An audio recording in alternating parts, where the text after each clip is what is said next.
안녕하세요. K입니다. 오늘 가져온 책은 하버드식 호흡의 기술인데요. 이 책은 우리가 평소에 호흡만 제대로 해도 아프지 않은 몸을 얻는다.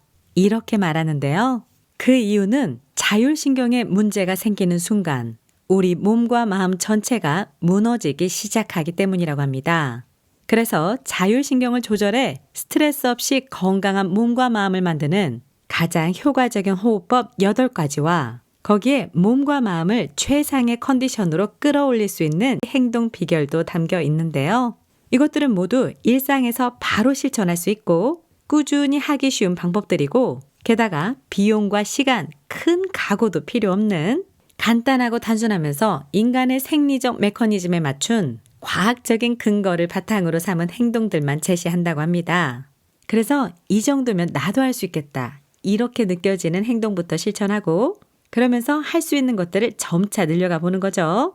그렇게 하나하나의 기술을 실제 행동으로 옮기다 보면 눈에 보이지 않는 미미한 수준이라도 몸 안에서는 반드시 변화가 일어난다고 합니다. 행동이 바뀌면 몸이 달라지고 몸이 달라지면 마음 상태도 바뀌고 마음 상태가 달라지면 인생도 바뀔 수 있는 그렇게 건강에 도움이 되는 아주 작은 습관들이 담겨 있는데 이것은 본래 우리 몸이 지닌 훌륭한 기능을 잘 깨닫고 그것을 제대로만 이끌어낸다면 누구나 건강해질 수 있다는 원리인 거죠. 그러면 자세히 함께 살펴볼게요. 현대 사회에는 질병은 아니지만 그렇다고 건강하지도 않은 상태에 놓인 사람이 의외로 많다. 병원에는 생명에 지장을 줄 정도로 위독한 환자가 많이 오고 최첨단 방식의 치료로도 호전되지 않는 심각한 상황을 여러 차례 목격한다. 일단 병이 생기면 완치되기까지 오랜 시간이 필요하고 후유증이 남기도 한다. 인생의 귀중한 시간을 치료에 빼앗기는 셈이다. 그에 비해 왠지 건강 상태가 안 좋은 듯한 병이 미미한 상태일 때 대책을 세우면 짧은 시간 내에 해결할 가능성이 커진다. 똑같이 병이 미미한 상태라도 컨디션 저하의 씨앗이 작으면 작을수록 건강을 회복하는 길은 쉬워진다. 또 약을 쓰지 않더라도 매일 생활 습관을 조금씩 고치면 개선될 가능성이 크다. 그래서 좋은 컨디션을 유지하기 위해서는 컨디션 저하 상태가 미미한 수준일 때 자신의 상태를 알아차려야 한다. 스트레스는 사람에 따라 어떤 것에 스트레스를 느끼는지에 따라 다르다. 개인의 성격과 사고에 따라 크게 달라진다. 하지만 성격이 어떻든 인간으로서 본래 지니고 있는 생리적 메커니즘은 모두에게 동일하다. 스트레스는 다음과 같은 흐름으로 몸에 직접적인 영향을 끼친다. 스트레스를 받으면 뇌의 시상하부로 전달된다. 시상하부는 자율신경계와 뇌분비계를 조절하여 생체의 균형을 맞추는 부위다. 예를 들어 횡단보도를 건너려고 할 때 트럭이 맹렬한 속도로 자신을 향해 다가온다고 가정해보자. 그 순간 몸은 경직되고 심박수와 혈압이 상승한다. 당연히 불안감과 공포감도 엄습한다. 이것은 의식해서 일어나는 반응이 아니다. 스트레스에 직면하면 시상하부가 지령을 내려 자율신경계에서는 교감신경이 활성화된다. 그리고 내분비계에서는 스트레스 호르몬이라고 불리는 코르티솔이 분비되어 몸이 자연스럽게 반응한다. 이런 반응은 의지나 정신력으로 억제하지 못한다. 물론 불안감과 공포감을 얼마나 느끼는지는 개인차가 있다. 하지만 공포감으로 높아지는 심장박동을 의지만으로 멈추기 어렵듯 체내에서 반드시 일어나게끔 설계된 생리반응은 억제하지 못한다. 다만 반응을 조절할 수는 있다. 내가 이 책의 제목을 호흡의 기술이라고 지은 이유가 여기에 있다. 자율신경을 의식적으로 조절할 수 있는 유일한 방법이 바로 호흡이기 때문이다. 우리 몸의 항상성 시스템은 최신 AI 기술로도 흉내낼 수 없는 생명의 신비라고 할 법한 정밀함으로 우리의 건강을 지켜준다. 하지만 이토록 굉장한 기능을 하는 항상성도 언제나 똑같은 능력을 발휘하는 것은 아니다.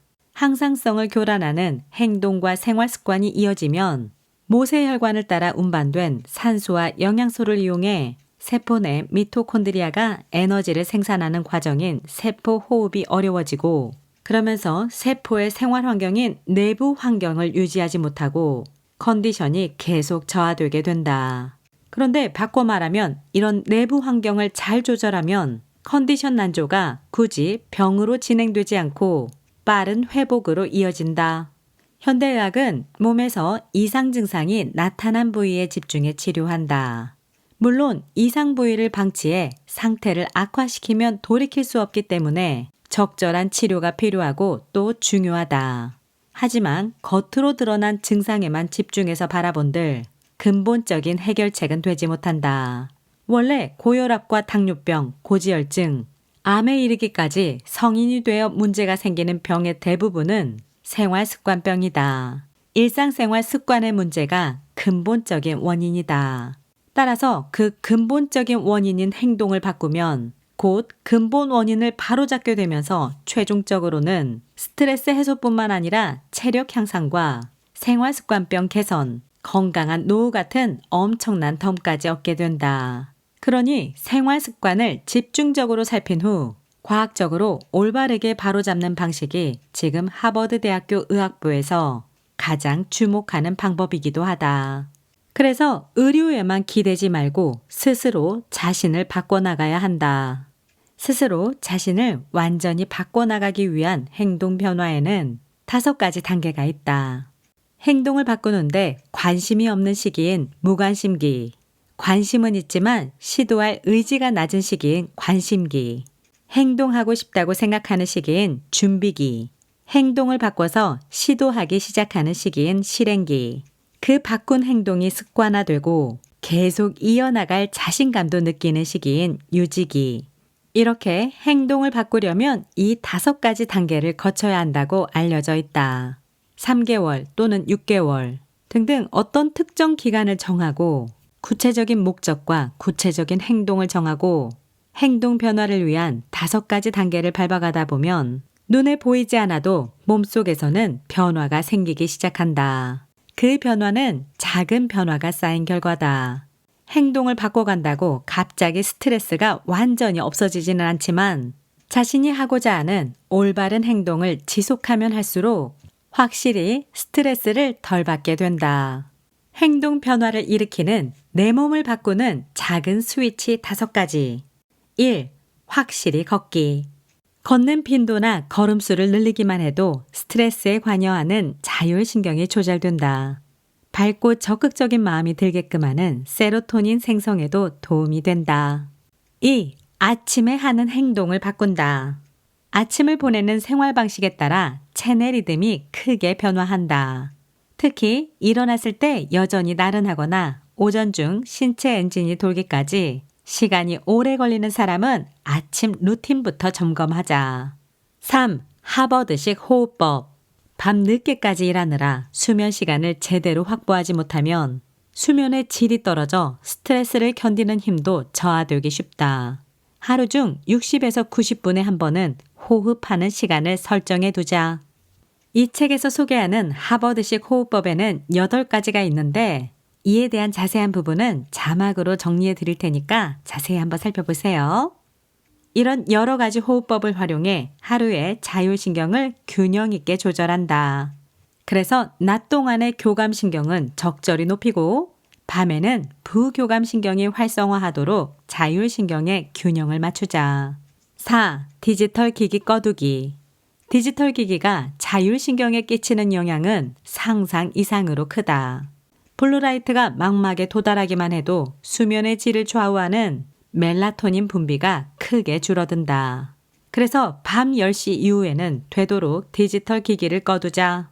취침 2시간 전에 디지털 기기를 꺼두기만 해도 잘 때 자율신경 흐름에 큰 변화가 찾아와 깊은 잠을 청하기 쉬워진다. 5. 음주 쉬어가기. 스트레스 해소를 위해 술을 마시는 사람이 많지만 매일 긴 시간 동안 술을 마시면 건강을 해칠 뿐만 아니라 자율신경 리듬도 흐트러지기 쉽다. 적당히 마시거나 간이 휴식하는 날을 정하자. 술은 마실 때는 물론 수면 중에도 뇌를 각성시킨다. 이렇게 내 몸을 바꾸는 작은 스위치 5가지를 기본으로 하면서 이제 환경을 바꿔가면서 행동을 바꾸고 그러면서 나의 건강도 바꿔가는 그런 구체적인 제안으로 들어가 보겠습니다. 환경을 바꾸면 행동도 바꾸기 쉽다. 건강해지려면 환경부터 바꿔야 한다. 왜냐하면 우리는 내 뜻대로 행동하려고 해도 외부에서 받는 자극으로 행동을 결정하는 비율이 꽤 높기 때문이다. 밤늦게까지 술을 마시거나 밤늦게 음식을 먹는 일이 건강에 안 좋다는 점을 알면서도 집 근처에 가게들이 있거나 배달을 쉽게 시켜 먹을 수 있거나 또 집에 비축해둔 가공식품들이 많이 있다면 그에 따라 선택과 행동은 달라진다. 그런데 그런 것들이 하나도 없다면 늦은 시간이니 그냥 참자. 이렇게 선택과 행동이 영향을 받게 되는 거죠. 환경으로서 온갖 유혹들을 단번에 극복할 수 있게 되는 거고요. 일하는 방식 중에 하나인 월케이션도 하나의 방법이다. 월케이션이란 일, work, 휴가, vacation 이 두 가지를 합친 신조어다. 원격 근무 방식을 활용해 리조트나 관광지, 대자연 등 평소와 다른 장소에 머물며 여유까지 즐기는 일하는 형태를 말한다. 그러나 이것은 휴가 중에도 일한다는 뜻은 아니다. 휴가지에서도 일할 수 있는 환경을 갖추고 업무에 쓴 시간은 근무로 인정한다는 방식이다. 또는 저 같은 프리랜서라면 환경을 그렇게 만들어갈 수 있다는 거고요. 같은 원격 근무라 하더라도 자택이 아닌 곳으로 장소, 환경을 바꿀 때 심신이 어떻게 변화하는지 분석했다. 이런 행동 변화에 따라 수면의 질도 달라지고 이런 환경의 변화는 자율신경에 큰 영향을 끼친다는 사실도 확연하게 드러났다. 사무실이나 자택과 달리 환경이 달라진 새로운 공간에서 일할 때 휴식의 질도 완전히 달라진다는 사실도 밝혀졌다. 거기에 건강해지도록 돕는 내 몸을 바꾸는 작은 스위치 5가지, 제대로 걷기, 호흡, 디지털 기기 꺼두기, 체내 리듬을 최상화하는 아침 루틴 하기, 음주 쉬기 등 이런 5가지를 행하기도 쉬웠고 그렇게 환경을 바꾸면서 행동도 자연스럽게 변하면서 하루 활동량도 많아졌다는 특징도 있었다. 워케이션 전에는 늦은 시간까지 일하거나 SNS를 보거나 유튜브 영상이나 넷플릭스를 시청하거나 또는 게임에 매달리는 등 이렇게 늦게까지 교감신경을 흥분시키는 이런 것들을 하는 사람들의 자율신경 흐름을 관찰해보면 밤에는 낮아야 정상인 교감신경이 높고 심야에도 뇌가 각성한 흥분 상태였다. 교감신경이 높은 상태에서 이불에 들어가면 좀처럼 잠들지 못하거나 밤에 몇 번이고 눈을 뜨게 된다. 아침까지 잔다고 해도 쭉 얕은 잠을 자느라 피로가 풀리지 않을 때도 많다. 이런 날이 이어지면 자율신경이 흐트러져 그러면 낮에 올라가야 할 교감신경이 활성화하지 못한다. 결국 낮 시간대 활동에 필요한 활력이 생기지 않는 악순환이 벌어진다. 하지만 워케이션을 하면서 수면 중 자율신경이 조화를 이루는 사례가 많았다. 보이는 풍경이 달라지기만 해도 기분이 좋아지고 그러면 행동도 자율신경의 균형을 이루는 건강한 행동으로 자연스럽게 변한다. 숲으로 울창하고 대자연을 바라보거나 공기도 좋고 햇볕도 좋고 또는 탁 트인 바다 이렇게 보이는 풍경이 달라지기만 해도 연구의 실험자들은 기분이 전환되면서 아침 행동이나 아침 루틴을 바꾸거나 아침에 햇볕을 듬뿍 쬐며 산책도 해보고 스트레칭도 하면서 호흡법을 적극적으로 실천해 보았다. 또 평소에는 샤워만 했으나 반신욕이나 족욕이나 목욕을 하는 등 자연스럽게 행동이 다 달라지면서 결국 자율신경의 균형도 좋아졌다. 습관으로 만들면 스트레스를 받지 않고 꾸준히 하게 된다. 작심삼일은 의지의 문제가 아니라 인간의 습성 중 하나다. 워케이션 검증에 참가한 실험자들은 워케이션을 마친 후에도 계속해서 3일간 자율신경 측정 기기를 장착하고 생활하도록 했다. 3일의 워케이션 중에 실시한 행동을 계기로 워케이션 때만큼은 아니지만 건강에 이로운 행동을 일상적으로 하게 된 사람도 있다. 반면 어쩔 수 없이 원래 생활로 돌아가면서 예전 패턴을 반복하게 된 사람도 있다. 올바른 행동이 무엇인지 알아도 사람은 좀처럼 지속해서 실천하지 못한다. 예를 들어 매년 건강검진에서 혈압과 콜레스테롤, 체중의 주의를 받는다고 해도 처음에는 경각심을 갖고 생활 습관을 개선하고자 노력하지만 다시 원래 습관으로 돌아가는 사람이 참으로 많다. 이렇게 행동 변화 단계 중 유지기에 도달하기란 결코 쉽지 않다. 이것은 우리 몸의 특성상 항상성의 영향과도 관련이 있다. 항상성은 뇌에도 작용하는데 뇌는 특히 급격한 변화를 싫어해서 올바른 행동을 지속하려 해도 마음먹은 대로 잘 안 된다. 작심삼일로 끝나는 현상은 변화를 싫어하는 뇌의 본능이기도 하다. 뇌는 변화를 좀처럼 받아들이지 않는다. 반면에 습관으로 만들면 안 할 때 더 불편해진다. 사람은 변화를 싫어하는 한편 익숙해지기도 하는 생명체다. 심리학 용어로 순화라고 한다. 같은 행동이나 자극을 반복하면 변화를 스트레스로 느끼지 않게 된다. 점차 당연한 일로 정착되고 습관이 된다. 그렇게 습관이 된 행동은 의지가 개입되지 않고 자동으로 이루어지기 때문에 스트레스를 느끼지 않는다. 매일 지속하는 행동을 뇌가 습관으로 받아들이고 생활 리듬 속에 자동으로 반영한다면 이렇게 만들어진 습관화는 뇌의 특성으로도 설명된다. 무언가를 의식해서 결정한다는 것은 뇌의 입장에서 엄청난 에너지를 소비하는 행위다. 뇌는 쓸데없이 에너지를 낭비하지 않고 절약하려는 특성이 있어서 반복적으로 이루어지는 행동은 패턴으로 만들어 무의식적으로 수행한다. 이렇게 습관이 되면 이제는 패턴대로 하지 않을 때 불편해진다. 습관 형성에 성공한 셈이다. 무언가를 습관으로 만들고자 할 때 0이 아니면 100이라는 사고방식은 행동을 한 번 건너뛰었을 때 그냥 포기해버리게 만든다. 행동의 비결은 가능한 일부터 시작한다. 우선은 해본다. 전부 다 하진 못해도 어느 하나는 시도해본다. 100%를 목표로 하진 않지만 0으로도 만들지 않는다는 생각으로 시작해보자. 뇌에는 작업 흥분이라는 특성이 있어서 의욕이 생기지 않더라도 해보길 잘했다. 하기 싫었는데 막상 해보니 즐겁네 라고 느낄 때가 많다. 기분이 따라주지 않더라도 우선 무언가 한 가지를 시도해보면 분명히 바뀐다. 그래서 기분에 따라 무엇인가를 안 하게 된다면 계속해서 하기 싫은 패턴으로 빠지게 된다는 거죠. 그래서 지금 나에게 중요한 것이 있다면 그것을 습관으로 만들면 안 할 때 더 불편해진다는 것. 이것을 잘 기억하시기 바랍니다. 무엇을 할 것인가 이상으로 언제 할 것인가도 중요하다. 생존에 유리한 리듬은 유전자가 정한다. 일찍 일어나고 일찍 자는 규칙적인 생활이 우리 몸에 가장 좋다는 사실은 잘 알려져 있다. 그렇다면 규칙적인 시간표는 과연 어떻게 정해졌을까? 세상이 돌아가는 형평과 사회적 기준에 따라 정해진 듯 보이지만 실은 우리의 몸속 유전자가 정한 것이다. 하버드 대학교 의학부의 동기이자 친구인 찰스 차이슬러 교수의 연구에서 사람의 체내 시계는 하루 24시간 11분의 리듬을 새긴다는 사실이 밝혀졌다. 유전자는 태어나서 죽을 때까지 세포 내에서 쉬지 않고 일하며 심장과 혈관, 위, 장, 간장, 신장, 피부 등 모든 세포가 시계 유전자에 따라 최적의 스케줄대로 시간을 새기도록 구성되어 있다.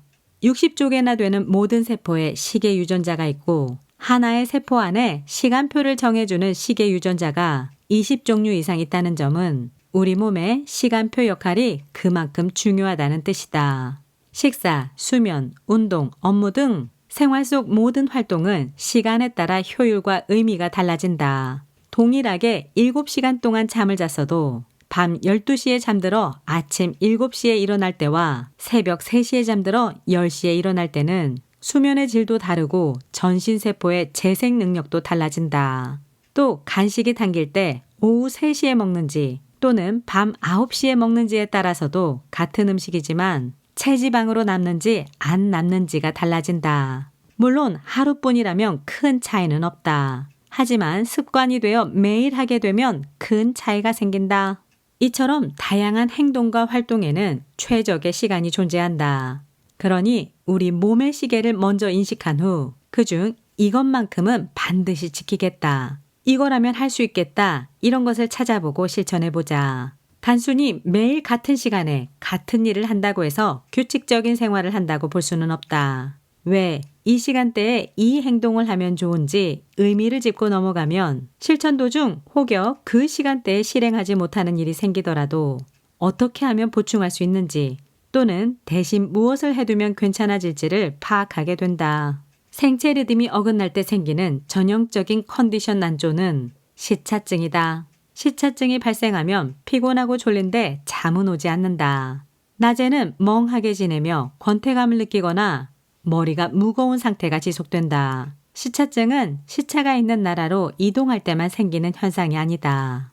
불필요하게 밤늦은 시간까지 깨어있고 주말에는 해가 중천에 뜰 때까지 자는 등 체내 시계가 새긴 리듬을 무시하는 행동을 이어갈 때 시차증과 비슷한 상태에 놓이게 된다. 이를 사회적 시차증이라고 한다. 일상생활 리듬이 깨지면서 생긴 만성적인 시차증을 방치하면 컨디션이 안 좋아질 뿐만 아니라 다양한 질환의 원인이 되며 인지기능, 스트레스 호르몬에도 영향을 끼친다. 실제 시차증과 마찬가지로 사회적 시차증이 한번 생기면 원래 상태로 회복하기가 좀처럼 쉽지 않다. 생체 리듬이 깨지면 1시간 어긋난 상태를 수정하는데 적어도 하루가 걸린다고 한다. 그러니 우선은 생체 리듬이 크게 어긋나지 않도록 주의하자. 체내 시계가 약간 어긋났을 때 원래대로 돌아가도록 신경 쓰는 일이 정말 중요하다. 그리고 우리가 건강을 위해 무엇인가를 실천할 때 실천하지 않는다고 스스로 질책하는 대신 상황마다 장소마다 자신이 꺼낼 수 있는 카드를 많이 준비하자.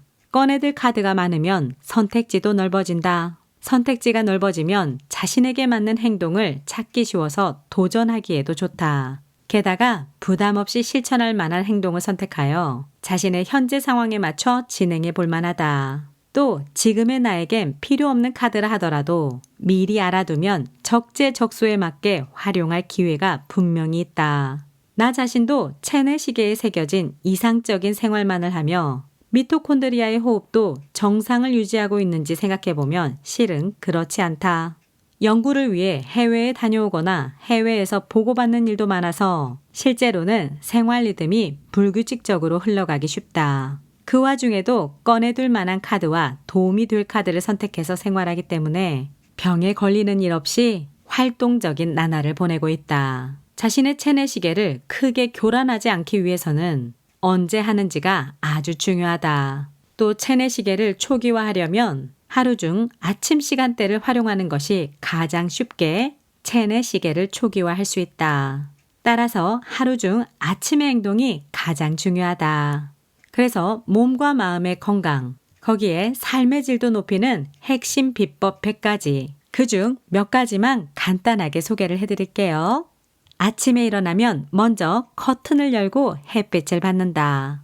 시계 유전자의 부모 시계는 아침 햇빛으로 초기화된다.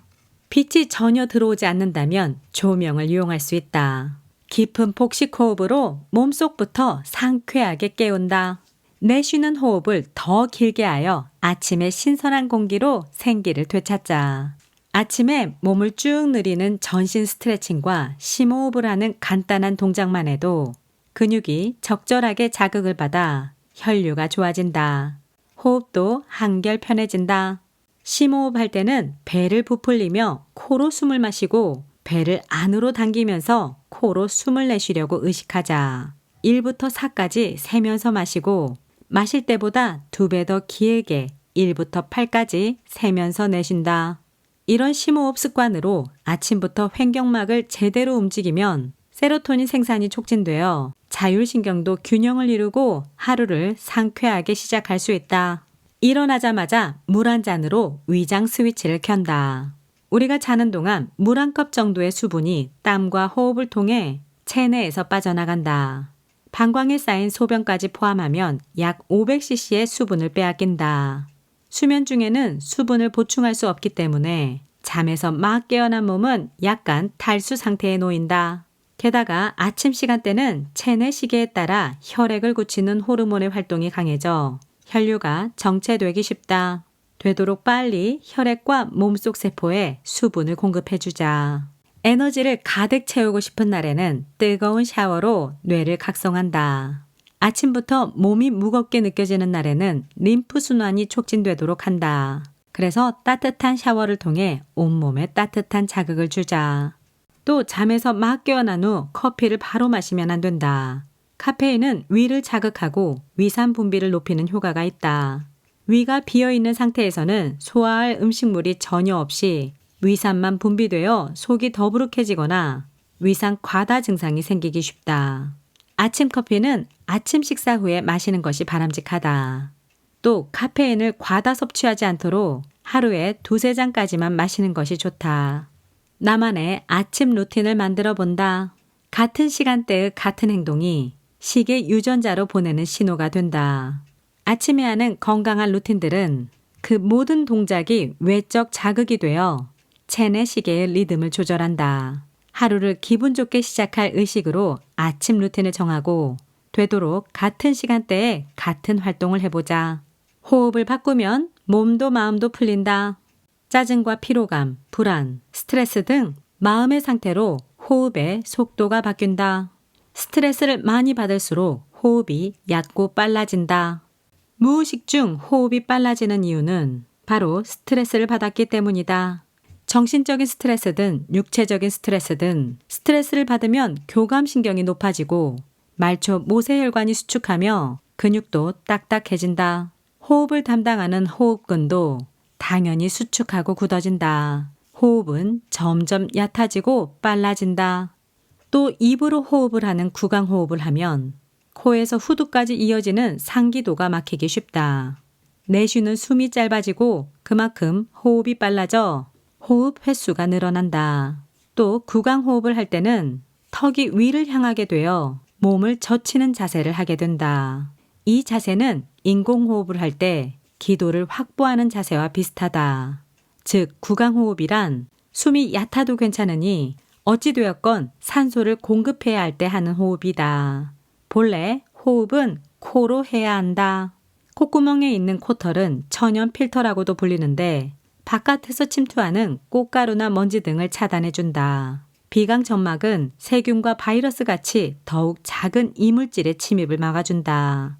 반대로 입으로 호흡하면 필터가 없는 무방비 상태라 병원균에 감염되기 쉬우며 좋은 점이 전혀 없다. 구강호흡은 긴급 상황 시 대량으로 숨을 마셔야 할 때만 필요하다. 평상시에는 코로 숨을 쉬도록 노력하자. 횡격막이 확실히 움직이면 세포까지 산소가 도달한다. 호흡이 얕아지는 이유는 횡격막을 움직이지 않기 때문이다. 잘못된 흉식 호흡이 습관이 되지 않도록 해야 한다. 현대인은 많든 적든 흉식 호흡에 치우친 상태에서 살아간다. 시계 유전자가 만드는 몸의 시간표에 맞춰 의식적으로 적절한 호흡법을 일상생활에 도입해야 한다. 이는 스트레스를 해소하는 호흡법의 기본이 되는 사고방식이다. 앉아서 생활하는 생활방식, 일하는 방식이 늘어나면서 견갑골 부위가 뻣뻣해진 사람이 늘고 있다. 자세가 나쁜 사람은 호흡도 안 좋다. 얼굴만 앞으로 쑥 내밀어 스마트폰 화면을 보느라 등은 구부정해진 상태가 되고 다리를 꼬느라 골반은 비뚤어진 상태가 된다. 스마트폰과 컴퓨터를 조작할 때 앞으로 기울인 자세를 하다 보니 기도와 폐가 압박된다. 폐 위쪽만 사용하느라 호흡이 얕아지기 쉬우니 주의하자. 부정적인 사고에서 벗어나려면 산책이 가장 좋다. 터벅터벅 걷는 대신 경쾌하게 걷기. 안 좋은 일이 있었다면 일부러 거울 앞에서 활짝 웃어보자. 입꼬리를 올리기만 해도 뇌는 웃었다고 받아들인다. 그러면서 행복 호르몬인 세로토닌도 분비된다. 그래서 괴로울 때야말로 예능 프로그램 등을 보면서 마음껏 웃자. 웃음에는 자율신경의 균형을 조절하는 효과가 있다. 또 기분 전환의 스위치가 될 만한 행동을 정해둔다. 욱하고 감정이 치밀어 오르면 5부터 카운트다운. 분노 폭발을 막으려면 밖으로 나간다. 분노의 감정은 연료를 넣지 않으면 오래가지 않는다. 걸으면서 하는 마음 챙김으로 뇌의 기질부터 바꾸자. 고도의 집중 상태는 15분까지. 뇌는 장시간 집중하지 못하기 때문에 현명하게 휴식을 취해야 한다. 좋아하지 않는 사람과 좋아하지 않는 장면은 되도록 시야에 두지 않는다. 좋아하지 않는 사람과는 거리를 두는 게 맞다.